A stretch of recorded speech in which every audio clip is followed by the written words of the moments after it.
Hi എല്ലാവർക്കും പുതിയൊരു വീഡിയോയിലേക്ക് സ്വാഗതം. ഇന്ന് എൻ്റെ കയ്യിലുള്ളത് നോക്കിയയുടെ 6.1plus എന്ന് പറയുന്ന മോഡലാണ്. ഇതിൻ്റെ കംപ്ലൈൻറ്റ് ജസ്റ്റ് ഓണാക്കി കഴിഞ്ഞാൽ സ്റ്റക്ക് ഓൺ ലോഗോയാണ്. ആൻഡ്രോയിഡ് 1 എന്ന് ഇതുപോലെ കാണിച്ച് നിൽക്കുക മാത്രമാണ് ചെയ്യുന്നത്. ഓണായി നമുക്ക് മെയിൻ മെനുവിലേക്ക് പോകാൻ സാധിക്കില്ല. അപ്പോൾ ഈ ഒരു കംപ്ലൈൻറ്റ് കൂടുതലായിട്ടും ഈ ഒരു മോഡലിൽ കണ്ടുവരുന്നത് CPU ഡാമേജ് കൊണ്ടാണ്. ഇനി അത് EMMC പ്രോബ്ലം ആണോ സോഫ്റ്റ്വെയർ പ്രോബ്ലം ആണോ എന്ന് അറിയുന്നതിനായിട്ട് നമുക്ക് UFI ബോക്സ് യൂസ് ചെയ്തുകൊണ്ട് ISP പിന്നോട്ട് എടുത്ത് റീഡ് ചെയ്ത് നോക്കാവുന്നതാണ്. അപ്പോൾ അങ്ങനെ റീഡ് ചെയ്ത് നോക്കുമ്പോൾ ഇതിൽ കംപ്ലൈൻ്റ് ആയിട്ട് കാണുന്നത് CPU ആണ്. അപ്പോൾ ഈ ഒരു മോഡൽ നമ്മൾ CPU ജസ്റ്റ് റീബോൾ ചെയ്ത് റീഫിറ്റ് ചെയ്ത് എന്താ പറയുക ഈ ഒരു ഫോൺ റെഡിയാക്കാൻ കഴിയുമോ എന്നാണ് ഈ ഒരു വീഡിയോയിലൂടെ നോക്കുന്നത്. അപ്പോൾ നമുക്ക് നേരെ എന്താ പറയുക ഫോൺ ഓപ്പൺ ചെയ്ത് അതിൻ്റെ CPU ഒക്കെ റിമൂവ് ചെയ്ത് റീബോൾ ചെയ്ത് ഇടാം. ഓക്കെ, അപ്പോൾ ഫോണിൻ്റെ ബോർഡ് ഞാൻ സെപ്പറേറ്റ് ചെയ്ത് എടുത്തിട്ടുണ്ട്. ഓക്കെ, പിന്നെ ഈ ഒരു CPU റീബോൾ ചെയ്ത് കഴിഞ്ഞിട്ടുണ്ട്. ഈ ഒരു വീഡിയോയിൽ CPU എടുക്കുന്നതും അതുപോലെ തന്നെ റീബോളിങ്ങും ഞാൻ കാണിച്ചിട്ടില്ല. അത് വേണ്ടവർ കമൻറ്റ് ചെയ്യുകയാണെങ്കിൽ CPU എങ്ങനെയാണ് ഒരു ഫോണിൻ്റെ CPU റീബോൾ ചെയ്യുക, അതുപോലെ തന്നെ എങ്ങനെയാണ് CPU എടുക്കുന്നത് എന്നൊക്കെ മറ്റൊരു വീഡിയോ അത് മാത്രമായിട്ട് നമുക്ക് ചെയ്യാവുന്നതാണ്. കാരണം CPU എടുക്കുന്നതും അത് റീബോൾ ചെയ്യുന്നതൊക്കെ കുറച്ച് സമയം കൂടുതൽ വേണ്ട ഒരു പ്രോസസ്സാണ്. അതുകൊണ്ട് തന്നെയാണ് ഈ ഒരു വീഡിയോയിൽ ഞാനത് ഉൾക്കൊള്ളിക്കാഞ്ഞത്. അപ്പോൾ CPU റീബോൾ ചെയ്ത് വെച്ചിട്ടുണ്ട്. ഇനി അത് എങ്ങനെയാണ് നമ്മൾ ബോർഡിലേക്ക് സെറ്റ് ചെയ്യുന്നത് എന്ന് നോക്കാം. ഓക്കെ, അപ്പോൾ ഇനി CPU നമ്മൾ സെറ്റ് ചെയ്യുകയാണ്. അപ്പോൾ ആദ്യം ജസ്റ്റ് ബോർഡിലെ പ്രിൻറ്റുകളിലൊക്കെ എന്ത് ചെയ്യുക, ഒന്ന് ഹീറ്റ് കൊടുക്കുക. ഹീറ്റ് കൊടുത്തതിന് ശേഷം ട്യൂസറിലോ മറ്റോ ഫ്ലെക്സ് എടുത്തിട്ട് എല്ലാ ബോളുകളിലേക്കും അല്പം ഫ്ലെക്സ് ആഡ് ചെയ്യാം. അപ്പോൾ ഫ്ലെക്സ് ആഡ് ചെയ്യുമ്പോൾ ഒരുപാട് ആഡ് ചെയ്യരുത്. അങ്ങനെ ചെയ്ത് കഴിഞ്ഞാൽ CPU നമ്മൾ ഹീറ്റ് ചെയ്യുന്ന സമയത്ത് മറ്റേതെങ്കിലും ഭാഗത്തേക്ക് നീങ്ങിപ്പോകാൻ സാധ്യതയുണ്ട്. പിന്നെ നമ്മുടെ CPU എടുത്ത് കറക്റ്റ് പൊസിഷനിൽ വെച്ച് കൊടുക്കാം. ഏറ്റവും സുഖം ഈ ചെറിയ ICകൾ ബോർഡിൽ സെറ്റ് ചെയ്യുന്നതിനേക്കാൾ ഏറ്റവും സുഖം നമുക്ക് വലിയ ICകൾ സെറ്റ് ചെയ്യാനാണ്.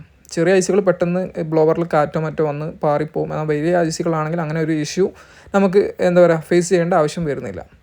അപ്പോൾ കറക്റ്റ് ഹീറ്റ് കൊടുക്കുക. അതിന് ശേഷം നമ്മൾ ലാസ്റ്റ് ട്യൂസർ വെച്ച് ഒന്ന് ഇളക്കി കൊടുക്കുക. അതോടുകൂടി CPU ഫിക്സിങ് കംപ്ലീറ്റ് ആവുന്നതാണ്. ഓക്കെ,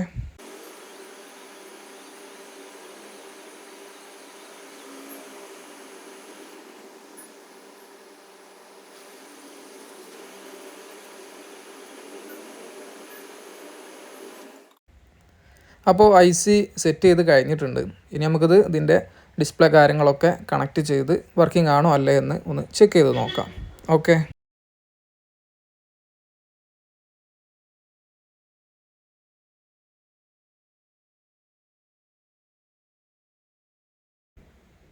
ഇനി പവർ സപ്ലൈ മീറ്ററിൽ കണക്റ്റ് ചെയ്ത് എന്താണ് കണ്ടീഷൻ എന്ന് നമുക്കൊന്ന് നോക്കാം.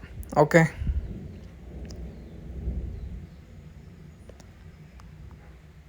ഓക്കെ, ഫോൺ ഓൺ ആയിട്ടുണ്ട്.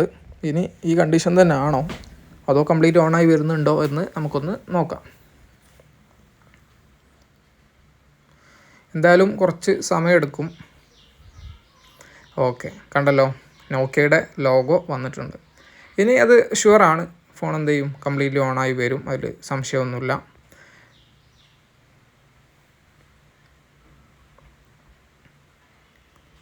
പിന്നെ നമ്മളിത് സോഫ്റ്റ്വെയർ ചെയ്യാത്തൊരു ഫോണായതുകൊണ്ട് നമുക്കിതുപോലെ ഡയറക്റ്റ് മെനുവിലേക്കായിരിക്കും ഓണായി വരുന്നത്.